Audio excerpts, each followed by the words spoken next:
Bismillahirrahmanirrahim. Assalamualaikum warahmatullahi wabarakatuh. Perkenalkan, nama saya Zainal Ismail dari jurusan Kesehatan Masyarakat kelas A, Universitas Negeri UIN Alauddin Makassar. Baiklah, kali ini saya akan membahas dasar-dasar kesehatan dan keselamatan kerja. Yang pertama yaitu konsep dasar kesehatan dan keselamatan kerja atau K3.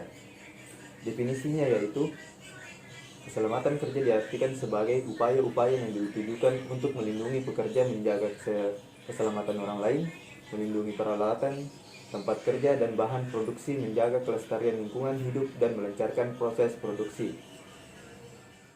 Adapun definisi kesehatan kerja adalah upaya-upaya yang ditujukan untuk memperoleh kesehatan yang setinggi-tingginya fisik, mental, dan sosial dengan cara mencegah dan mengendalikan penyakit yang diidap oleh pekerja, menjaga kelelahan kerja, dan menciptakan lingkungan kerja yang sehat. Pengertiannya yaitu kesehatan dan keselamatan kerja merupakan suatu spesialisasi ilmu kesehatan atau kedokteran dengan tujuan pekerja atau masyarakat pekerja dapat memperoleh derajat kesehatan setinggi-tingginya fisik, mental, dan sosial dengan usaha preventif dan kuratif terhadap penyakit-penyakit akibat kerja, serta adanya penyesuaian antara pekerjaan kepada manusianya dan manusia kepada pekerjaannya. Dan yang kedua merupakan suatu upaya menjaga keamanan kesehatan dan keselamatan pekerja dalam melaksanakan pekerjaannya dan masyarakat yang ada di sekitar lingkungan kerja. Adapun tujuan ketiga atau kesehatan dan keselamatan kerja yaitu yang pertama meningkatkan dan mempertahankan derajat kesehatan yang setinggi-tingginya baik fisik, mental maupun sosial. Yang kedua, mencegah terjadinya penyakit akibat kerja dan kecelakaan yang disebabkan oleh lingkungan dan kondisi kerja.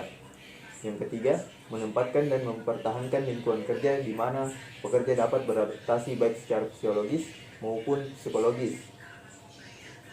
Adapun sejarah singkat ketiga yaitu dimulai pada abad ke-19 di Inggris, ketika terdapat peraturan dan undang-undang yang membatasi jam kerja dan mengatur kondisi kerja di pabrik. Pada awal abad ke-20, ketiga semakin berkembang dan dianggap penting karena terjadi banyak kecelakaan kerja dan kondisi kerja yang tidak sehat di pabrik-pabrik. Selama Perang Dunia Kedua, K3 semakin penting untuk kemenangan perang. Di Indonesia, K3 mulai diperhatikan sejak tahun 1952 dengan dibentuknya Komisi Kesehatan Kerja. Kemudian pada tahun 1970 terbitlah Undang-Undang Nomor 1 Tahun 1970 tentang keselamatan kerja yang menjadi dasar hukum bagi pelaksanaan K3 di Indonesia. Sejak itu, banyak peraturan dan regulasi terkait K3 dikeluarkan oleh pemerintah untuk memastikan keselamatan dan kesehatan kerja yang lebih baik bagi para pekerja di Indonesia. Baiklah, selanjutnya yaitu materi ergonomi dan paal kerja. Pengertian ergonomi dan paal kerja. Ergonomi ialah berasal dari kata Yunani yang terdiri dari dua kata yaitu ergon yang berarti kerja dan mamas berarti aturan atau hukum. Jadi secara ringkas, ergonomi adalah suatu aturan yang berkaitan dalam kerja. Sedangkan faal kerja adalah ilmu tentang tubuh manusia saat bekerja.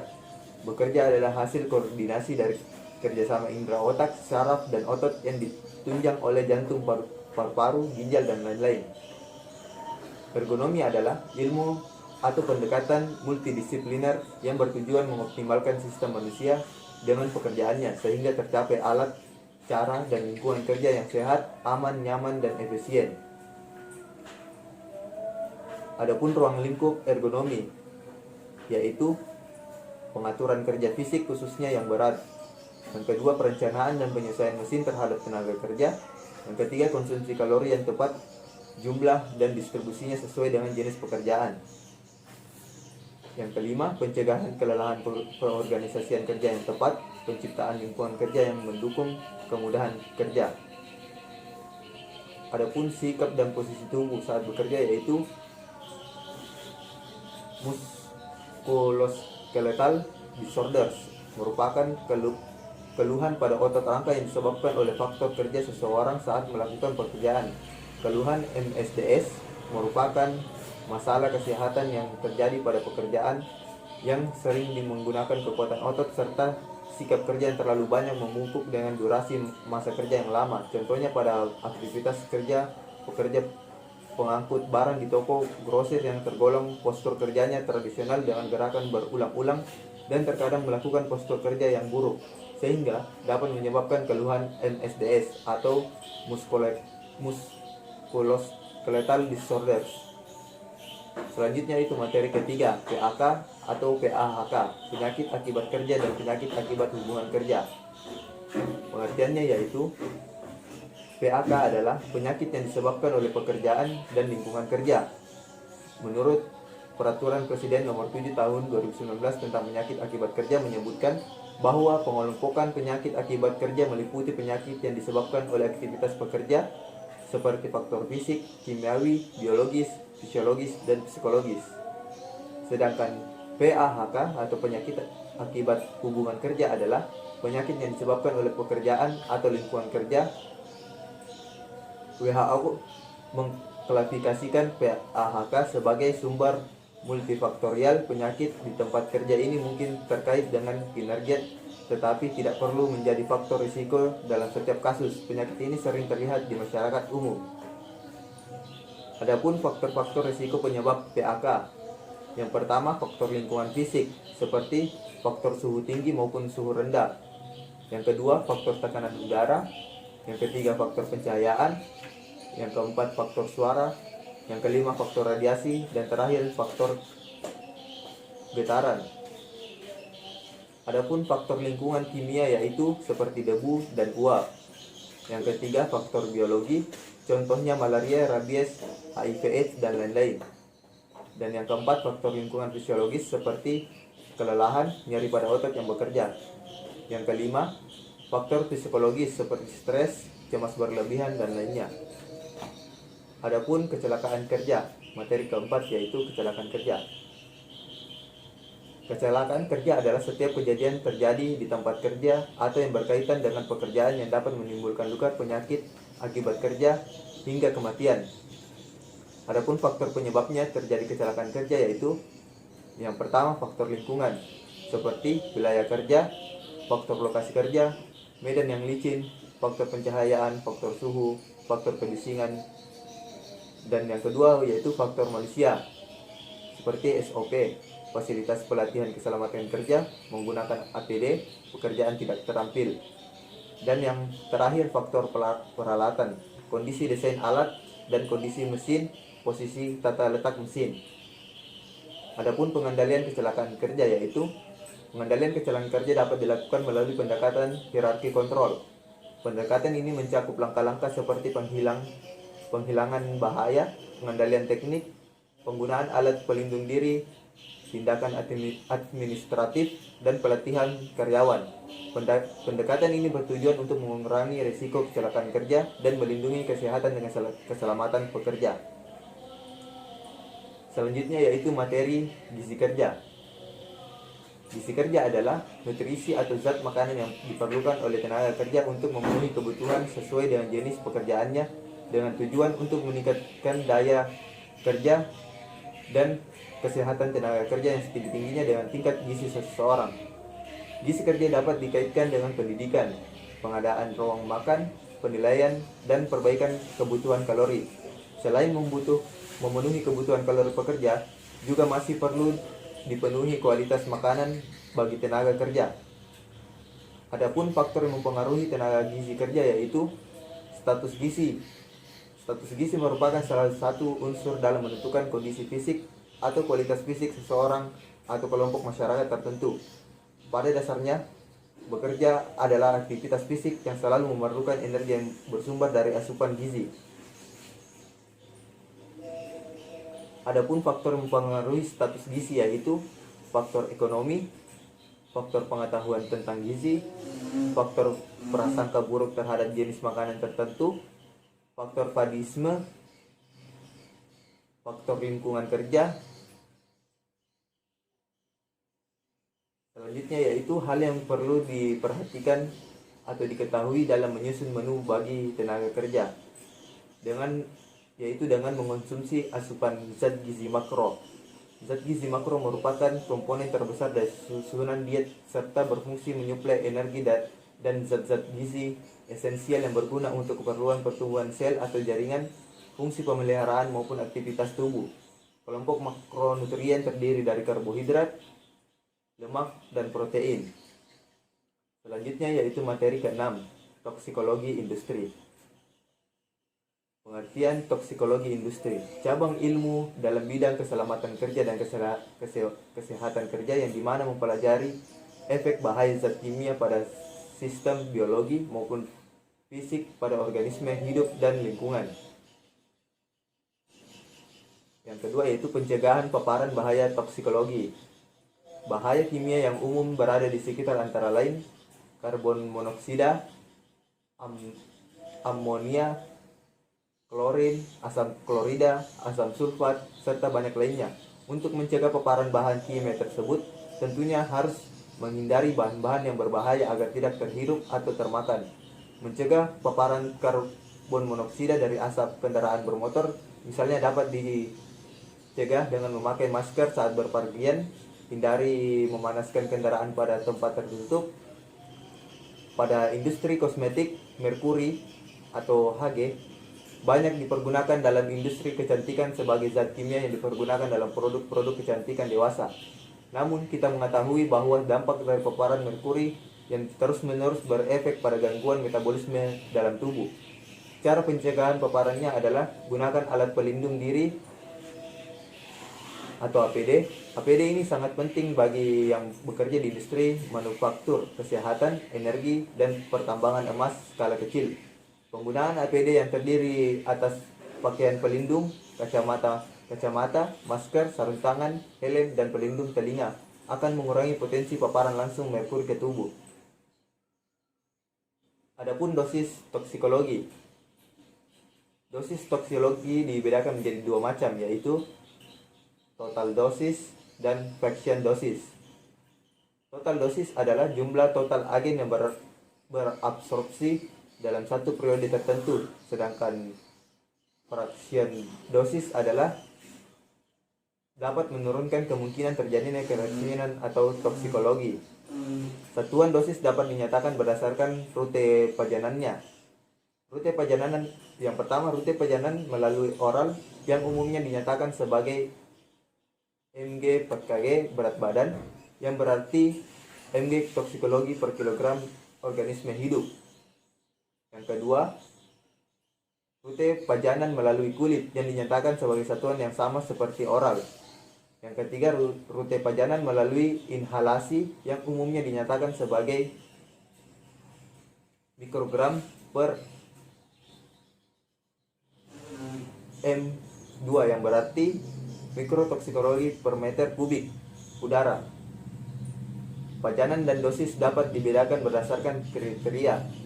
Yang pertama, dosis internal atau disebut juga sebagai dosis, yaitu jumlah toksikologi yang mencapai target organ di mana efek yang merugikan dapat teramati, atau jumlah toksikan yang masuk setelah diabsorpsi. Yang kedua, dosis eksternal atau pajanan, yaitu jumlah toksikan yang terpajan pada manusia melalui kulit, oral, atau inhalasi.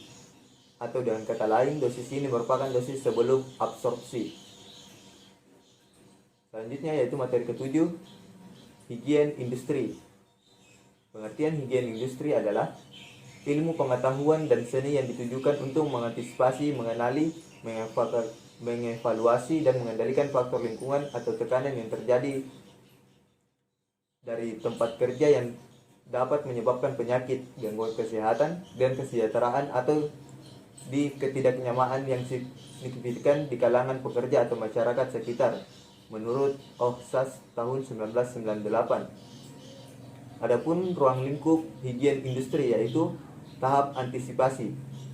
Tahap ini yaitu tahap melakukan antisipasi terdiri dari 3 langkah.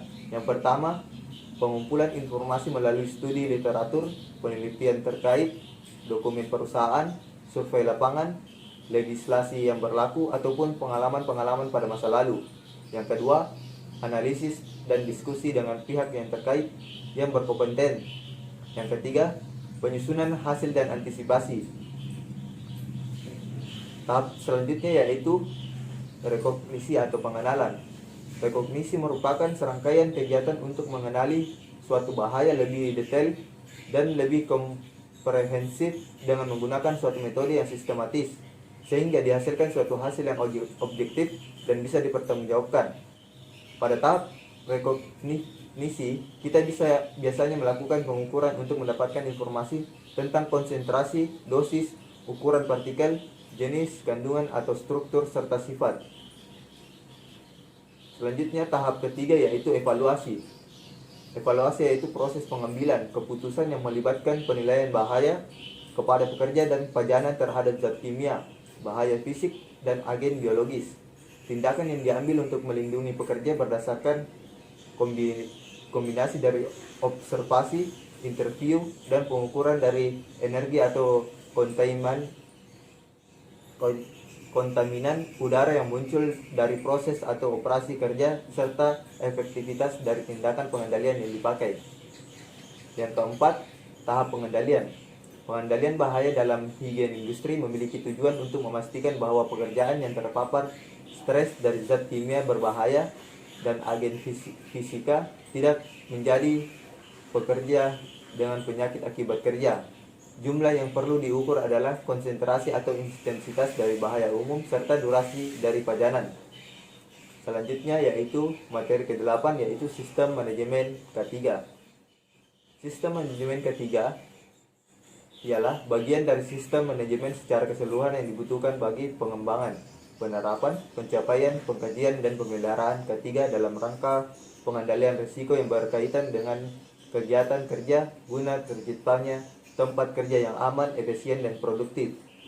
Sistem manajemen K3 atau yang biasa disebut SMK3 adalah bagian dari sistem manajemen perusahaan secara keseluruhan dalam rangka pengendalian risiko yang berkaitan dengan kegiatan kerja guna terciptanya tempat kerja yang aman, efisien, dan produktif. Tujuan penerapan sistem manajemen K3. Yang pertama, meningkatkan efektivitas perlindungan keselamatan dan kesehatan kerja yang terencana, terukur, terstruktur, dan terintegrasi kerja dan penyakit akibat kerja dengan melibatkan unsur manajemen. Yang kedua, mencegah dan mengurangi kecelakaan pekerja buruh dan atau serikat pekerja atau serikat buruh, serta yang ketiga, menciptakan tempat kerja yang aman, nyaman, dan efisien untuk mendorong produktivitas. Selanjutnya yaitu konsep dasar dan prinsip K3.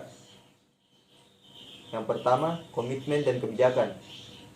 Organisasi harus membuat sebuah kebijakan keselamatan dan kesehatan kerja dan memastikan komitmennya dan sistem manajemen keselamatan dan kesehatan kerja. Yang kedua, planning. Organisasi merumuskan sebuah perencanaan atau sasaran dan program untuk mendukung kebijakan K3-nya. Yang ketiga, implementation. Untuk implementasi yang efektif, organisasi melakukan pengembangan kemampuan dan mendukung segala kebutuhan mekanisnya untuk mencapai kebijakan K3 dan sasaran dan program K3 organisasi. Yang keempat, check-in. Organisasi akan selalu melakukan pengecekan, memonitor, dan mengevaluasi kinerja K3 organisasi. Yang kelima, review dan functional improvement. Organisasi melakukan peninjauan dan melakukan peningkatan yang berkelanjutan terhadap sistem manajemen kesehatan dan keselamatan kerja. Selanjutnya yaitu materi ke-9, epidemiologi K3. Menurut OSHA, epidemiologi K3 adalah ilmu yang menggabungkan prinsip-prinsip epidemiologi dengan keselamatan dan kesehatan kerja. Ini melibatkan identifikasi, pengumpulan, analisis, dan interpretasi data untuk memahami risiko dan tren yang berkaitan dengan penyakit, cedera, dan kondisi kesehatan lainnya di tempat kerja. Adapun peran epidemiologi K3 yaitu untuk mengidentifikasi dan menganalisis pola, tren, dan hubungan penyebab akibat antara faktor-faktor risiko tertentu dengan kejadian kecelakaan dan penyakit terkait pekerjaan. Selanjutnya yaitu ruang lingkup epidemiologi K3. Yang pertama, kecelakaan kerja. Epidemiologi ketiga menganalisis data terkait kecelakaan kerja termasuk jenis, frekuensi, dan faktor-faktor yang mempengaruhinya. Yang kedua, penyakit akibat kerja. Epidemiologi ketiga mempelajari kejadian penyakit yang disebabkan atau diperburuk oleh faktor-faktor kerja. Yang ketiga, faktor-faktor risiko. Epidemiologi ketiga menganalisis dan mengidentifikasi faktor-faktor risiko yang dapat mempengaruhi kesehatan dan keselamatan di tempat kerja. Yang keempat, pengendalian dan pencegahan. Epidemiologi ketiga juga berperan dalam mengembangkan strategi pengendalian dan pencegahan yang efektif untuk mengurangi kecelakaan kerja dan penyakit terkait pekerjaan. Selanjutnya yaitu materi ke-10, psikologi industri. Menurut Guyon, psikologi industri adalah studi tentang bagaimana orang berinteraksi dengan tempat kerja dan kemana mereka pergi, dengan siapa mereka berinteraksi, dan apa yang mereka lakukan untuk memuaskan hidup mereka. Adapun faktor-faktor mempengaruhi kepuasan kerja. Yang pertama, kompensasi dan kondisi kepuasan kerja. Yang kedua, keseimbangan kehidupan kerja. Yang ketiga, dihormati dan diakui. Yang keempat, keamanan kerja. Kelima, tantangan. Dan terakhir, keenam, pertumbuhan karir. Adapun penyebab stres kerja.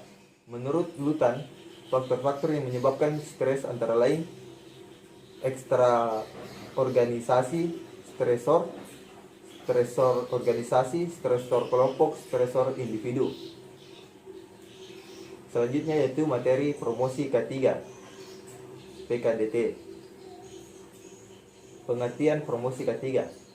Selective promotion atau promosi K3 di tempat kerja adalah suatu kegiatan yang direncanakan dengan tujuan untuk meningkatkan keselamatan dan kesehatan para pekerja serta meningkatkan produktivitas perusahaan yang kegiatannya berupa pelatihan untuk tenaga kerja, kampanye K3 dan komunikasi yang baik.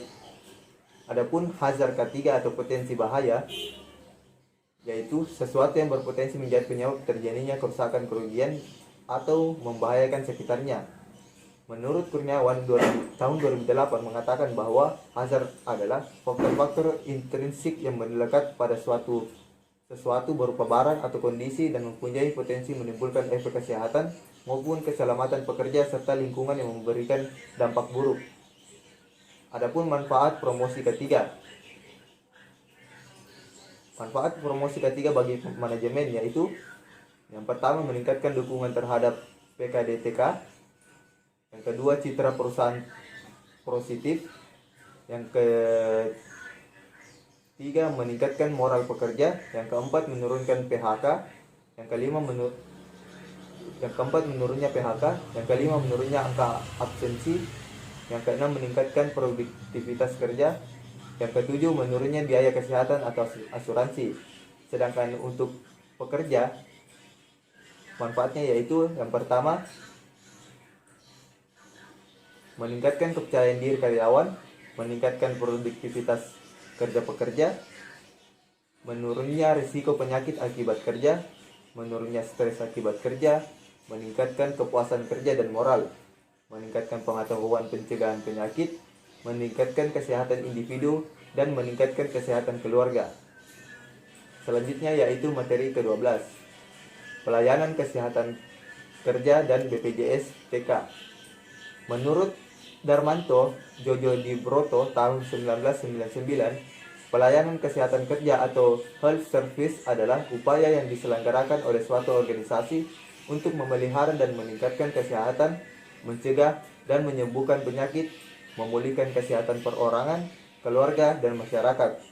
Sedangkan menurut Peraturan Menteri Tenaga Kerja dan Transmigrasi Nomor 1 Tahun 1982, kesehatan kerja adalah pelayanan-pelayanan yang diselenggarakan kesehatan yang untuk melindungi pekerja dari kemungkinan mengalami gangguan kesehatan yang disebabkan oleh pekerja dan lingkungan kerja serta mengupayakan peningkatan kemampuan fisik pekerja.